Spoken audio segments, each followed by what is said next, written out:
Muy buenos días a todos. La idea de hoy es poder presentar este tema que lo encontré bastante interesante, a ver si bien es bastante raro.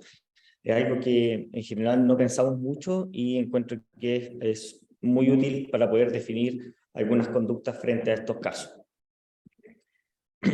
Como sabemos, la uveitis es una gran causa de morbilidad ocular. Cerca del 5 al 10% de la pérdida visual mundial está debido a esta causa, con un 35% de ellas con pérdida significativa de la visión. Incidencias del 17 al 52 personas por 100.000 habitantes se han descrito en diferentes partes del mundo con una prevalencia de 38 a 714 personas. Un cuarto de la ceguera legal en el mundo desarrollado es producto de estos cuadros, y lo importante es que afecta a personas jóvenes activas en el trabajo, entre 20 y 60 años, gran parte de las veces. Hay diferentes tipos de clasificaciones. La que más utilizamos es la del grupo SAN, donde divide las uveitis tanto por localización, también como por sus diferentes presentaciones. Aquí está uno de los estudios que muestra las patologías de cada una de estas enfermedades aquí en el Hospital de El Salvador, donde, si se fijan, en general en cada una de estas tablas no aparece en ninguna parte el tema de la uveitis por fármacos o por vacunas. Por tanto, si bien hay una amplia variedad de causas de uveitis, muchas veces es desconocida la etiología de alguna de ellas, incluso teniendo un avance importante en los métodos de diagnóstico. Hay una buena parte de ellas que no sabemos cuál es la causa. Se describe a nivel mundial que las uveitis asociadas a fármacos o vacunas se dan cuenta del 0,5% de los casos, pero también se piensa que hay un subregistro de ellas. Pueden dar uveitis en todas sus formas, también escleritis, epiescleritis o inflamación orbitaria. La patogenia puede ser producto de un mecanismo directo, o sea, el medicamento entra en contacto con los elementos oculares y genera un daño, o mecanismos indirectos, como los depósitos de inmunocomplejo en la uvea, como pasa en los bifosfonatos, la reacción inmune a antígenos liberados por muerte de microorganismos, o alteraciones en la capacidad de la melanina para eliminar radicales libres, como pasa a veces también con los corticoides. Inhibidores del punto de control inmune, que lo vamos a ver más adelante, inhibidores del TNF-alfa, que muchas veces reactivan algunas enfermedades latentes como la tuberculosis, y otras alteraciones como la alteración de la microvasculatura o la ruptura de la barrera hematocular. El diagnóstico principalmente se hace descartando causas infecciosas y no infecciosas, o sea, es un diagnóstico de exclusión. La uveitis puede ser también parte de la patología preexistente o relacionada con estos fármacos. Es importante una evaluación exhaustiva de las causas, tener un vínculo cronológico, o sea, tener un inicio del fármaco y posteriormente presentar la uveitis, evidenciando una mejoría con la interrupción. Lo que sí, no existe ninguna prueba específica hasta el día de hoy para demostrar que la causa de esta uveitis es producto de los fármacos o vacunas. En general, el diagnóstico se hace mediante la clínica, viendo que la reacción se describe y se documenta con frecuencia en diversos estudios. La recuperación de los síntomas se produce al reducir o suspender el fármaco, excluyendo otras causas, y que los síntomas empeoran cuando aumenta la dosis. Las reacciones adversas están documentadas por evidencia objetiva, y efectos similares pueden verse en otros pacientes. También que los síntomas puedan reaparecer con la exposición. Cabe destacar que no es necesario que estén estos 7 criterios para poder postular que la uveitis o el cuadro que estamos viendo está relacionado con algún tipo de los medicamentos que estamos viendo. Para ello, en 1981, Naranjo publicó esta serie de criterios que tienen que ver con la asociación de medicamentos y eventos adversos. Y consiste en preguntarse si es que estas reacciones se han visto en reportes previos, si es que la disminución o suspensión del tratamiento genera una mejoría, si es que el hecho de readministrarlo empeora el cuadro, o que no hay otra causa que lo explique. El hecho de que cuando vemos placebo no se genere, o que nosotros podemos detectar en la sangre concentraciones que puedan ser tóxicas y pueden explicar también el cuadro. En relación a estos criterios de Naranjo, se describe un score de 0 a 13, siendo 9 a 13 el puntaje de asociaciones definitivas, de 5 a 8 probables, 1 a 4 posibles, y cuando tenemos 0 puntos es dudosa. Por tanto, ahí podríamos distinguir también el tema de la causalidad, si es que es una causalidad cierta, o sea, hay una respuesta clínica esperada y demostrada en el laboratorio, que puede ser probable. Gran parte de los cuadros son estos, no llegan a ser ciertos, sino que son poco probables que sean por otra causa, y la respuesta a la suspensión, pero no necesariamente al reinicio del fármaco. O posible que puede explicarse por otras causas o fármacos, sin información de la suspensión o poco clara. En relación a estos criterios de Naranjo, se describen diversos fármacos, ya sea sistémicos, tópicos, intraoculares o vacunas, que están con alguna causalidad de estas patologías, como los inhibidores del punto de control inmune, los inhibidores de BRAF o MEK, el cidofovir, la rifabutina, bifosfonatos, sulfonamidas, inhibidores del TNF-alfa, fluoroquinolonas o medicamentos tópicos como la brimonidina o prostaglandinas. Y en cuanto a los medicamentos intraoculares, lo más clásico es el cidofovir, agentes antiangiogénicos y la triamcinolona. Por tanto, voy a describir cada uno de ellos bien sucintamente para que tengamos una idea de más o menos qué patologías se pueden dar en relación a cada uno de estos fármacos. En cuanto a los fármacos sistémicos, tenemos principalmente los AINES, que sobre todo está descrito en pacientes que han estado en tratamiento con ibuprofeno más paracetamol, reacciones de hipersensibilidad tipo TINO, en las cuales se ve una disminución de la filtración glomerular, proteinuria y piuria estéril asociada a una uveitis anterior aguda bilateral de inicio súbito. Mayor parte de los cuadros son en pacientes jóvenes y por tanto una de las diagnósticos diferenciales que tenemos que plantearnos es ya sea sarcoidosis, Sjögren, lupus o tuberculosis. Cabe destacar que el hecho de suspender este medicamento y ocupar algún tipo de terapia sistémica disminuye el cuadro y lo mejora. Terapias antiinfecciosas como el cidofovir, la rufabutina, sulfonamidas y fluoroquinolonas también están relacionados. El cidofovir tiene un score de 10, por tanto tiene una asociación definitiva. Es un inhibidor selectivo de la DNA polimerasa, está muy utilizado como segunda o tercera línea en los años 90 para el tratamiento de la coriretinitis por citomegalovirus en pacientes con HIV-Sida. Pero tenía gran tasa de complicaciones intraoculares, por ejemplo, uveitis anteriores no granulomatosas que llegaba hasta el 89% de los casos, y además producía hipotonía, que era de muy difícil manejo. En especial cuando había inyecciones intravítreas más de 4, o eran pacientes previamente tratados con retinitis recurrente o que estaban con algún inhibidor de la proteasa concomitante. Lo que sí se demostró que el Probenefit concomitante disminuía su incidencia de 71 a 18%. Ahora bien, hoy en día en general el cidofovir no se ocupa tanto intraocularmente, sino que más bien se ocupan otros medicamentos que son mucho más seguros. Por otra parte está la rifabutina, que es un derivado de la rifampicina, la ocupan como profilaxis en países desarrollados para el tratamiento de Mycobacterium avium. Genera uveitis anterior con hipopion, como se muestra en la foto, uveitis intermedia, panoveitis e incluso vasculitis. Esta sí depende de la dosis y la duración. En general se describe que sobre 600 miligramos al día tenía hasta un 30% de pacientes que generaban esta uveitis y que aumentaba con factores de riesgo como el bajo peso del paciente o el uso concomitante de claritromicina o ritonavir, producto de la inhibición del citocromo P450 o el citocromo 3A, respectivamente.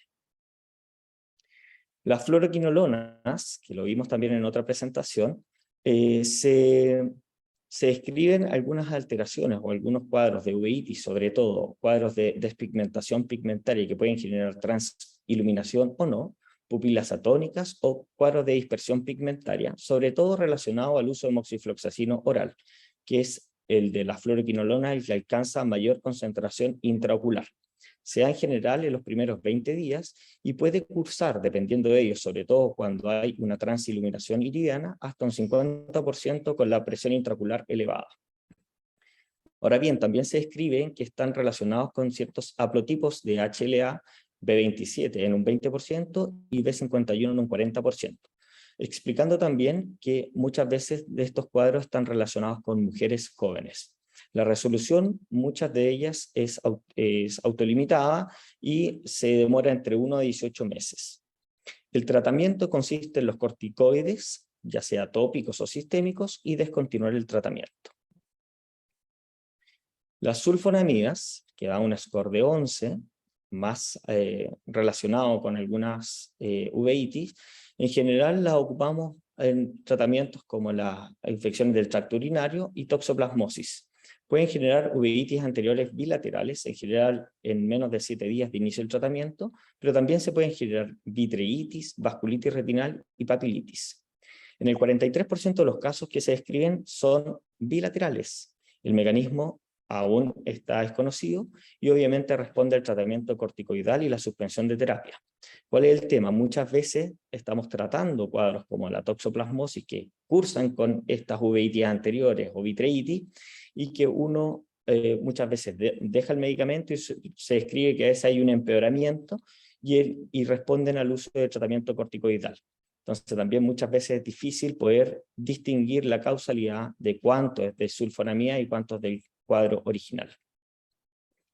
El topiramato, que también es otro análogo de sulfonamida, es muy ocupado en pacientes con cefalea o cuadros de epilepsia, se asocia a desprendimientos coroides serosos, miopía de inicio repentino o glaucomas de ángulo estrecho, como nos tocó también ver una vez en la unidad de trauma ocular, una paciente joven que después del uso de topiramato por 5 días, disminuyó su agudeza visual y presentó una hipertensión ocular teniendo esta chif miópico y además este glaucoma de ángulo estrecho, que se resolvió cerca de las 2 semanas después de la suspensión del topiramato. En general también responde a corticoides tópicos y a la suspensión de la terapia. Los bifosfonatos, que da un score de 9, puede generar uveitis, escleritis, epiescleritis o inflamación orbitaria, mayormente unilateral. El que más se describe es el pamidronato endovenoso, que en general da este cuadro unos 6 días post-administración. En general aumenta cuando existe alteraciones de también algunas enfermedades autoinmunes de un 20 a un 50%. La recurrencia en el uso de este fármaco, ya que ha presentado alguna uveitis, es cerca del 70% y se da más en los pacientes con osteoporosis más que cáncer. El mecanismo se postula que es la estimulación de receptores de antígeno de linfocitos T que genera un aumento de la interleuquina 6 y el TNF-alfa, generando una respuesta inflamatoria. Ahora bien, pasando a la inmunomodulación sistémica, existen los cuadros como los anti-TNF-alfa, bien ocupados sobre todo en la área reumatológica, y los inhibidores de la interleuquina 6, que en general está menos asociado, pero obviamente también se describen algunas reacciones como uveitis en relación a ello. Dentro de los inhibidores del TNF-alfa, genera uveitis cerca entre los 16 y los 19 meses post-tratamiento. Muchas veces también se describe que esto está relacionado con la dosis, el uso y la continuación de él, generando uveitis anterior, intermedia, posterior, escleritis o miositis orbitaria. El que más se describe es el etanercept, más que el infliximab, y lo que se postula es que hay un aumento de las citoquinas o falla de la apoptosis producto de esta alteración de la inmunomodulación. Más del 10% de los pacientes se describe que presentan una reacción paradojal de la inflamación. ¿Qué quiere decir esto? Que tenemos un cuadro inflamatorio y que producto del inicio de este inhibidor del TNF puede generarse un aumento de la inflamación relacionado con el uso de este fármaco. En algunos incluso se producen granulomatosis tipo sarcoidosis. Ahora bien, en las inmunoterapias contra el cáncer tenemos los inhibidores del punto de control inmunitario y los inhibidores de la proteína quinasa, ya sea los BRAF o MEK, muy usados actualmente contra pacientes que tienen melanoma metastásico y que están fuera de terapia quirúrgica.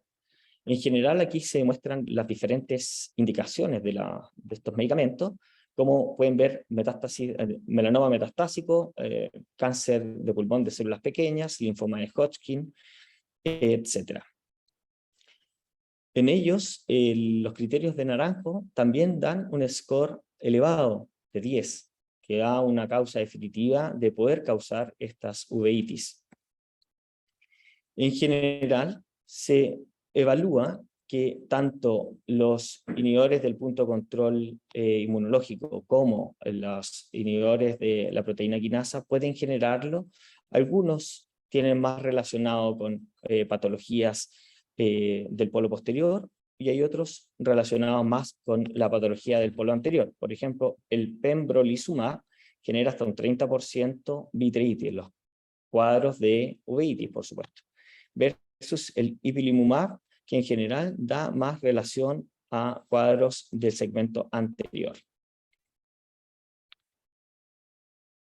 Dentro de los cuadros que pueden generar, se describe que muchas veces se producen manifestaciones tipo BKH o alteraciones en el polo posterior, ¿ya? Como vitreitis o coriorretinopatías, edema macular, papilitis o líquido subretinal. En general, estos medicamentos actúan, como bien dice el nombre, inhibiendo los puntos de control de la respuesta inmune. Hay algunos linfocitos T que las células tumorales tienen algún tipo de receptor que inhibe la respuesta para eliminarlo.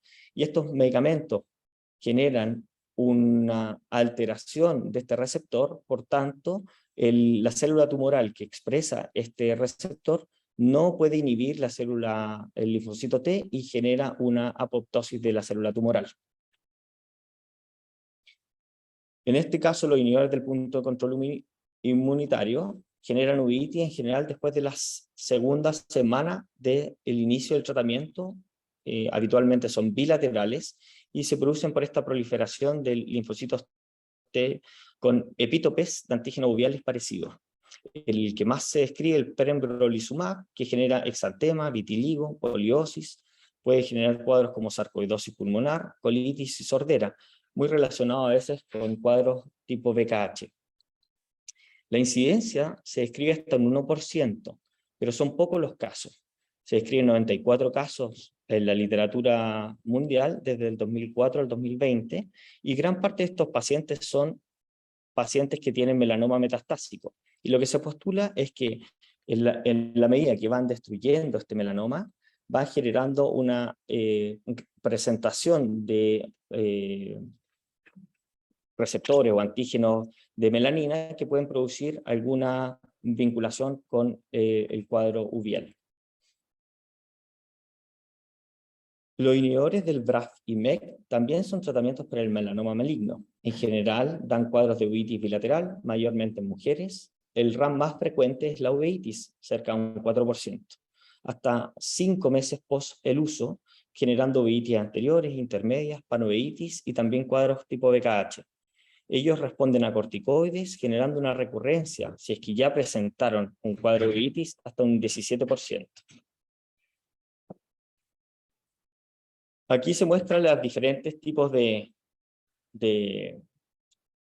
clínica o presentaciones clínicas que pueden generar cada una de estas drogas, y podemos ver que el cuadro de BKH o tipo BKH está muy presente en cada uno de ellos, generando también panuveitis, que son como las más frecuentes. El tratamiento y el pronóstico de ellas va a depender del tratamiento en sí versus descontinuar la terapia. Tenemos que entender que son pacientes que están tratándose por un melanoma metastásico, que están imposibilitados de tener otra terapia. Por tanto, definir si es que dejamos el tratamiento por esta uveitis o lo continuamos, muchas veces también sería el pronóstico de vida de cada uno de los pacientes. Gran parte de los estudios muestran que el tratamiento de la uveitis se hace con corticoides sistémicos y o tópicos, que están muchas veces conversados con los oncólogos para definir el la posibilidad de usarlo, ya que si bien la mayoría cursa con buen pronóstico, con curación de la uveitis de 3 a 4 meses, viento con corticoides sistémicos o solo por el hecho de presentar estos cuadros. Y la suspensión del tratamiento por la uveitis sí da un peor pronóstico, generando hasta un 70% progresión del cáncer o la muerte dentro de pocos años. Dentro de los fármacos intraoculares, que en general ocupamos bastante, está la triamcinolona, que se describe muchas veces que genera un cuadro de una endoftalmitis estéril, cursando con hipopio, ¿no? Reacción de cámara anterior, pero sin encontrar un microorganismo que la genera. Se da afortunadamente en pocos casos, más cercano al 0,5%, pero se describe en algunas series hasta un 9%, que se produce 1 a 7 días post la administración del mismo. Y muchas veces podemos ver un pseudohipopio por la migración de este medicamento a la cámara anterior. Los antiangiogénicos sí están también relacionados con cuadros como endoftalmitis estéril.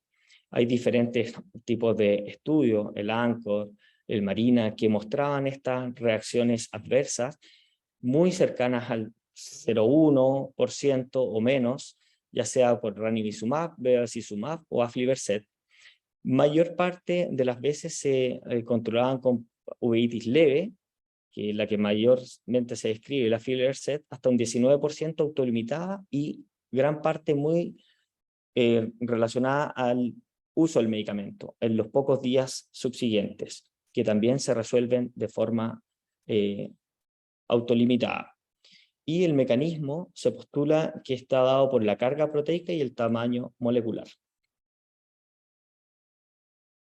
Dentro de los fármacos tópicos, tenemos gran parte de ellos los hipotensores oculares, que se ocupan bastante. Dentro de los beta bloqueadores, el metoprolol da un score de 10, que es el que está más relacionado, que actualmente ya no se ocupa tanto, puede generar uveitis granulomatosas, hasta un 0,3%, es poco. En general, después del uso de 7 a 12 meses. Y lo que una de las cosas que generaba no solamente la inflamación de cámara anterior, sino también un aumento paradójico de la presión intraocular. No así se describe con los otros beta bloqueadores como el betaoxalol o el timolol, que en general son bastante seguros. Sí, los agonistas de alfa-adrenérgicos como la brimonidina están bastante relacionados con cuadros de uveitis o reacciones de cámara anterior. En este caso, por ejemplo, se presenta un paciente con una uveitis que además tiene pecas grueso, una uveitis granulomatosa. En general tienen una asociación definitiva y también cursan con hipertensión ocular, incluso ocupando otros medicamentos. Si bien, igual la uveitis tiende a ser rara y tiende a darse cerca del año del tratamiento con brimonidina. Y obviamente el tratamiento está en suspender y cambiar el tratamiento hipotensor. Los análogos de prostaglandinas, que creo que es lo que más tenemos en mente, están muchas veces asociados a iritis o edema macular cistoide. Genera uveitis anterior granulomatosa hasta en un 5%, producto de la secreción de prostaglandina E2, con activación de la fosfolipasa 2 y liberación de ácido araquidónico que genera estos cuadros. El que mayormente se describe es el latanopros más que el bimatopros. Y los glucocorticoides en general se describen post-suspensión y que está más relacionado con pacientes de raza negra, que llega hasta un 5,4% versus los pacientes de raza blanca. El mecanismo aún es desconocido. Para terminar, dentro de los otros fármacos que pueden generar estas inflamaciones intraoculares están las vacunas, que son gran parte a veces como signos de alarma para la comunidad, que pueden generar diversas reacciones adversas. En cuanto a los cuadros de uveitis, son extremadamente raras. Se describen alteraciones entre 8 a 13 pacientes por 100.000 personas al año, tanto de hepatitis A, B, virus del papiloma humano, influenza, BCG, varicela zoster, trivírica, neumococo, incluso el COVID. Pueden generar uveitis anterior, vitreitis, uveitis posterior, asimilando cuadros como el MUTS, AMPI, BKH, vasculitis o incluso panuveitis. Dentro de los criterios y el score de Naranjo, también hay algunas que tienen una causa más bien definitiva, como la BCG, y las otras son más bien probables. Pueden ser por infección directa, como por ejemplo la BCG, que tiene cepas vivas atenuadas, o relacionadas con adyuvantes o aditivos, ya sea las sales de aluminio, o este cuadro que se llama síndrome de Schoenfeld, que tiene que ver con estos adyuvantes o aditivos que generan una ayuda o desencadenan esta respuesta inflamatoria, que muchas veces generan además síntomas extraoculares, como artralgias, mialgia y fiebre. Y hay otras también que se postula como el mimetismo molecular, o sea, esta inmunización tiene moléculas símiles con estructuras oculares y que pueden desencadenar esta inflamación. En general, lo que uno puede ver es que hay muy pocos casos reportados. Si se fijan, aquí hay 290 casos en relación a 20 años de seguimiento entre el 84 y el 2014. Por tanto, el uso de las vacunas obviamente supera por lejos los beneficios más que estas alteraciones a nivel ocular. La que más se describe es la vacuna de la hepatitis B, en general dando cuadros de uveitis posterior, retinitis, BKH o neuritis óptica dentro de los primeros 20 días de la vacunación, y la edad promedio es cerca de los 29 años. La vacuna del papiloma humano también está relacionado con ello. En general se describe que está dentro del primer mes de la vacunación y puede generar papilitis, retinitis, DR serosos, panuveitis, coroidopatía ampiginosa y también cuadros como el timo. La influenza también describen diversas manifestaciones como LAMPI, MUTS, panuveitis o DR seroso, pero cabe destacar que son muy escasas en relación a la cantidad de pacientes o de personas vacunadas. Y lo último, en general, ha sido como en boga el último tiempo el cuadro del COVID y su vacunación, que si bien existen reacciones adversas a nivel ocular, también son muy escasas. Aquí hay un gráfico que muestra los diferentes tipos de alteraciones a nivel ocular. La mayor cantidad de pacientes con alteraciones a nivel ocular tienen que ver con los cuadros uveales, cerca del 46%. Y lo otro que se describe harto es cuadros de la patología de superficie, como los síndrome de ojo seco. Y dentro de las vacunas, las que más producen estos efectos es la primera, que es la de Pfizer, la segunda es AstraZeneca y la tercera es Moderna. En general, todas las demás describen muy pocos efectos adversos. No sabemos si es por un subregistro o porque efectivamente producen menos efectos adversos. En general, como les comentaba, la que más se describe es las uveitis por Pfizer, Moderna y AstraZeneca, que los que más describen son el grupo europeo y los Estados Unidos. En general, los demás partes del mundo no describen muchas alteraciones oculares o sistémicas. Dentro de los mecanismos, al igual que las demás vacunas, puede ser el mimetismo molecular, el depósito de inmunocomplejo o la reacción a algunos adyuvantes. También como los cuadros anteriores, estas reacciones adversas son transitorias y autolimitadas y se requiere obviamente mucho más estudios para establecer una asociación definitiva. Para ir redondeando, aquí les dejo una tabla con los diferentes medicamentos que más se relacionan con las alteraciones o los cuadros de uveitis en relación a este uso de las drogas, siendo el primero el Cidofovir, intravenoso, con score de naranjo de 11, que genera esta uveitis anteriores no granulomatosas e hipotonía. La rifabutina, pamidronato, alendronato, que son bifosfonatos, las sulfonamidas, y los otros medicamentos que tienen que ver con la inmunomodulación. Dentro de lo que nosotros ocupamos, en general mucho, las fluoroquinolonas, que la ocupamos bastante en la UTO, en general no vemos mayor alteración, pero también muchas veces uno ve que estos pacientes ya cuentan con algún cuadro de inflamación intraocular. Por tanto, cuánto es del medicamento, cuánto es de la causa, muchas veces es muy difícil poder diferenciarlo. Como conclusiones, es una causa rara, pero también puede estar relacionada con el subdiagnóstico y la dificultad que tiene que ver con la causalidad de estos cuadros. Hay una amplia variedad de medicamentos, ya sea tópicos, sistémicos, intraoculares o vacunas, que puedan relacionarse con esto, y también su interacción, que lamentablemente estos criterios de Naranjo no pueden o no están descritos para poder evaluar la interacción con cada uno de los fármacos. Para nosotros, en general, la anamnesis detallada con la historia farmacológica es súper importante, y la cronología de la aparición de los síntomas para poder pensar si es que hay alguna relación.